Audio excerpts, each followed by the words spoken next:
பல மில்லியன் டாலர்கள் செலவு செஞ்சு ருகுன்ற ஒரு விண்கல்லோட மாதிரிகள் அங்கே கொஞ்சம் குழியை தோண்டி ட்ரில் போட்டு அங்கே இருக்கிற கொஞ்சம் மண்ணெல்லாம் எடுத்துகிட்டு பூமிக்கு கொண்டு வந்து அதில் ஏதாவது வேற்று கிரக உயிரினங்கள், அதாவது நம்ம பூமிக்கு சம்மந்தம் இல்லாத உயிரினங்களோ இல்லை சின்ன உயிர் மூலக்கூறுகளோ இருக்கான்னு ஆய்வு செய்யலாம்னு அதை எடுத்துகிட்டு பரிசோதனை பண்ணுறாங்க.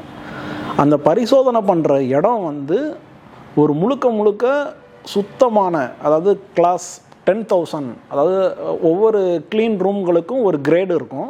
கிளாஸ் 10,000ன்றது ரொம்ப என்ன சொல்கிறது, நைட்ரஜனால் பரிசுத்தமாக பாதுகாக்கப்பட்ட ஒரு அறை, சரிங்களா? அது உள்ளுக்குள்ளே இருக்க ஒவ்வொரு எக்யூப்மெண்ட்னாலும் சரி, ஒரு சின்ன ஒரு ஸ்பூன் முதற்கொண்டு எதுனாலும் ரொம்ப சுத்தமாக இருக்கும். அப்படிப்பட்ட ஒரு இடத்துல அந்த மாதிரியை திறக்கிறாங்க.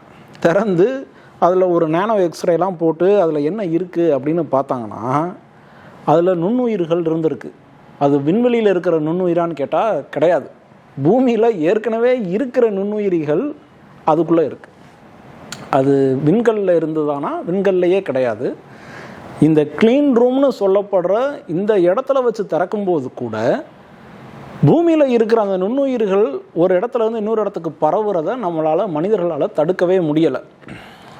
இதே பிரச்சனை மார்ஸில் ஆல்ரெடி நடந்திருக்கும்னு சில ஆய்வு கட்டுரைகள் சொல்லுது. என்ன சொல்கிறாங்கன்னா, நீங்கள் இங்கேருந்து பல்வேறு என்ன சொல்கிறது விண்வெளி ஓடங்களையும் வண்டிகளையும் ட்ரோன்களையும் செவ்வாய் கிரகத்துக்கு அனுப்பிச்சிக்கிட்டு இருக்கீங்க.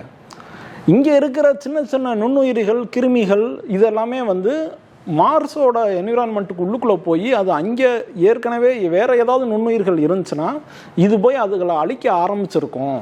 அந்த ஒரு பகுதியில் பூமியோட நுண்ணுயிரிகள் இருக்குமே ஒழிய அங்கே ஏற்கனவே இருக்கிறது இல்லாமல் கூட போயிருக்கும். அதுக்கான வாய்ப்புகள் நிறைய இருக்குது அப்படின்னு சொல்கிறாங்க. நீங்கள் ஒரு ஊருக்கு போகிறீங்க, இல்லைனா ஒரு தீவுக்கு போகிறீங்க. அந்த தீவு முழுக்க ஒரே பட்டாம்பூச்சிகளாக இருக்குது, சரிங்களா? ஒரு லட்சக்கணக்கான பட்டாம்பூச்சிகள் இருக்குது. அங்கே ஒரு 10 வீடு இருக்குது. இப்போது அந்த தீவு யாரோட தீவுன்னு கேட்டால் நீங்கள் என்ன சொல்லுவீங்க? அந்த தீவு யாருக்கான தீவு அப்படின்னா பட்டாம்பூச்சிகளோட தீவு. அதுக்கு தான் இங்கே லட்சக்கணக்கில் இருக்குது. அங்கே ஒரு 10 பேர் இருக்காங்கன்றதுக்காக அந்த 10 பேரோட தீவு கிடையாது. அதே மாதிரி தான் இந்த மொத்த பூமி எந்த உயிரினத்துக்கு சொந்தமானது அப்படின்னு நீங்கள் ஒரு ஏலியனே பார்க்குது அப்படின்னா அது என்ன நினைக்கும்னா, இது நுண்ணுயிரிகளோட ராஜ்யம் தான் இந்த பூமி. ஏன்னா இந்த நம்மளை சுற்றி இருக்கிற காற்று, தண்ணி, நம்மளுடைய உடல் எல்லா இடத்துலையும் சின்ன சின்ன நுண்ணுயிரிகள் அப்படியே மிதந்துக்கிட்டு பறந்துக்கிட்டு இருக்குது. அதை சுவாசிக்கும் போது நம்ம உள்ளே இழுத்துக்கிறோம், சாப்பிடும்போது உள்ளே போகுது, எல்லா இடத்துலையும் விரவி கிடக்கு. இந்த நுண்ணுயிரிகள் தான் இந்த எவல்யூஷன், அதாவது இந்த பரிணாம வளர்ச்சியோட ஆரம்ப கட்டத்தில் இருந்த உயிரினங்கள். இன்னும் பூமி தோன்றி முதல் உயிர் மூலக்கூறுகள் உருவான காலத்தில் உருவான அந்த நுண்ணுயிரிகள் கூட இன்னும் வரைக்கும் இருக்குது.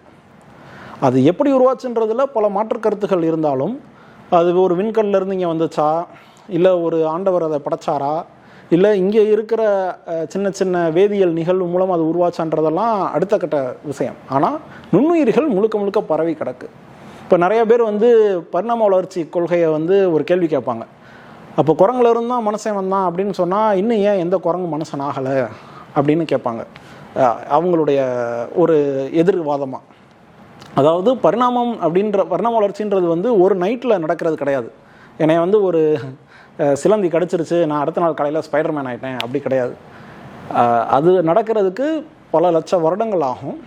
கொஞ்சம் கொஞ்சமாக அந்த மாற்றங்கள் நடக்கும். அதை நின்று நீங்கள் ஒரு ஃப்ரேமில் பார்க்குறதுக்கு உங்கள்கிட்ட எந்த டேட்டாவும் இல்லை. நம்ம மனிதரோட ஆயுட்காலமே 60 வயசு தான் இருக்குது. அப்போ இவ்வளோ வருடங்களாக நடந்த அந்த பரிணாம வளர்ச்சியை ஒரு உயிரினம் எப்படி மாறுது அப்படின்றத பார்க்கணும்னா அதுக்கு எக்கச்சக்கமான ஆய்வுகள் பண்ணணும்.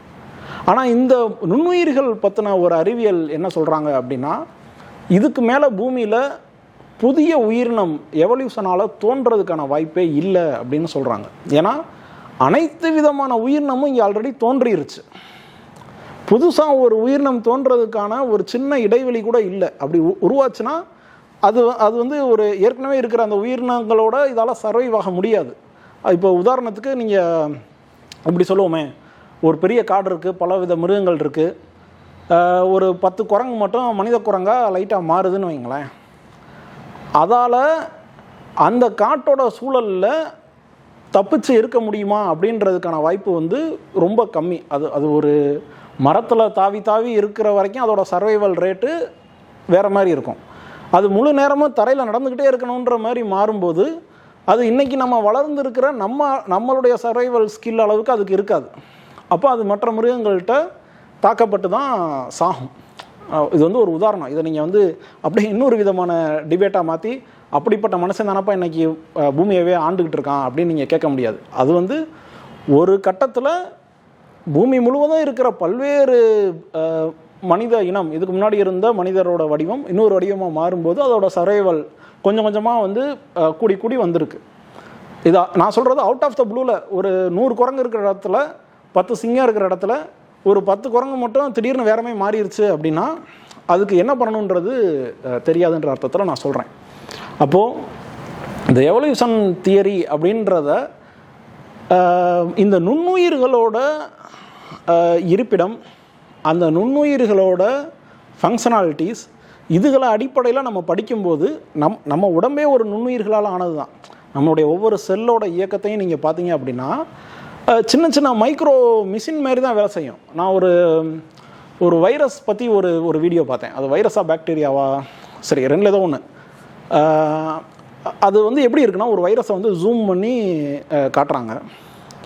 அந்த வைரஸோட வால் பகுதி இருக்குது பார்த்தீங்களா, அது வந்து சுழன்றுக்கிட்டு இருக்குது. அது சுழறது மூலமாக தான் ஒரு ப்ரொப்பலர் மாதிரி சுழன்றுக்கிட்டு இருக்குது. அதை வச்சு தான் இது வந்து முன்னோக்கி நகர்ந்து போகுது. அந்த சுழலும் அந்த பகுதியில் இருக்கிற அந்த பல்லுச்சக்கரம் மாதிரி இருக்கிற பகுதி வந்து பல புரோட்டீன்களால் உருவாக்கப்பட்டிருக்கு. அது வந்து ஒரு 100% எனர்ஜி டிரான்ஸ்ஃபர்மேஷன் மிஷின் அப்படின்னு அது பார்த்தா தெரிய வருது. என்னென்னா, இப்போ நம்ம ஒரு ஃபேன்னாலும் சரி, இல்லை எந்த ஒரு மோட்டார்னாலும் சரி, அது சுற்றுறதுக்கு எடுத்துக்கிற அந்த எனர்ஜி வந்து கொஞ்சம் லாஸ் ஆகும். லாஸ் ஆகிறது மூலமாக தான் அது அந்த சுற்றுற எனர்ஜியாக கன்வெர்ட் ஆகி சுற்றிக்கிட்டு இருக்கு. சரிங்களா? இது நம்ம பேசிக் 6வது வகுப்பில் நம்ம படிக்கிற விஷயம். ஒரு ஆற்றல் வந்து இன்னொரு ஆற்றலாக மாற்றப்படுது. அப்படி மாறும்போது எப்பயுமே ஒரு இழப்பு இருக்கும், ஒரு சின்ன லாஸ் இருக்கும், லாஸ் ஆஃப் எனர்ஜி இருக்கும். இந்த வைரஸ் வந்து அந்த உள்ளுக்குள்ளே இருக்கிற அந்த சுழலும் அந்த பகுதியை பார்த்தீங்கன்னா, அந்த மோட்டார் மாதிரி இருக்கிற பகுதியை பார்த்தீங்கன்னா, அது 100% எனர்ஜி கன்வர்ஷனில் அது சுற்றிக்கிட்டு இருக்கு. அதனால் இதுவரையும் இருக்கிற பல்வேறு மனிதர்கள் கண்டுபிடிச்ச அதிக RPM, rotation per minute, RPM சுத்தும் திறனுள்ள எந்திரங்களை விட இதோட ஆர்பிஎம் வந்து ரொம்ப ரொம்ப அதிகம். அதுக்கான எனர்ஜியோட லாஸும் எதுவுமே இல்லை. அப்படி செயல்பட்டுக்கிட்டு இருக்குது. இது ஒரு சின்ன பயங்கர சூப்பரான ஒரு ரோபோட் மிஷின் மாதிரி இருக்குது இந்த வைரஸ் அப்படின்னு அதை ஜூம் பண்ணி காட்டியிருப்பாங்க. இப்போ நான் எதுக்கு அதை சொல்கிறேன்னா, நம்ம உடலில் இருக்கிற பல்வேறு செல்களும் ஒன்றோட ஒன்று ஒரு சின்க்ரனைஸ்டாக அது வந்து செயல்பட்டுக்கிட்டு இருக்குது.